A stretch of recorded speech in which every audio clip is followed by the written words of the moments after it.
But I assume did you leverage your old connections? Because usually the first few years are the most challenging, I find, or I've heard from a lot of people who first start off in either entrepreneurship or any consulting or so on, or career coaching and so on.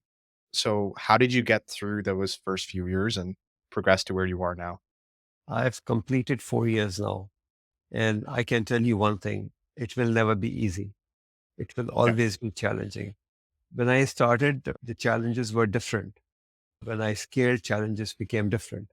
So throughout your journey, it's an infinite game. I mean, I'm sure a lot of our audience would know the difference between the finite game and infinite game.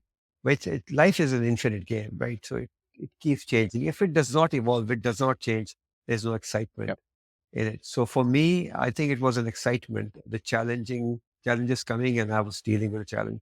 It's one of the key things that humans are gifted with to figure out and to build their path to the next stage. So your question originally, did I leverage my original connections? No, I did not, because those were all economists most of the time. I was an economist. That was my space.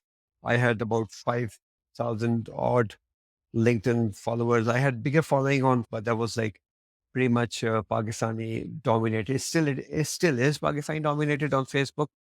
So my original thinking was that I would actually help immigrants coming to Canada to understand how they can leverage the power of LinkedIn in reinventing themselves. So that was like different audience, different strategy. The real growth in LinkedIn space started happening in 2020, late 2020 during COVID, when everybody jumped onto LinkedIn. And I was an early adopter, so that was kind of a little advantage I had. But still, LinkedIn was very different, even in 2020 to what it is now. So yeah, challenges. Yes, the biggest challenge is where is your target audience?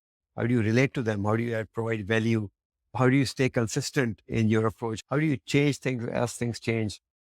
Productization, building your product, adding more value to your product, pricing, everything that we learn in business management is applicable to any, even a solopreneurship business too.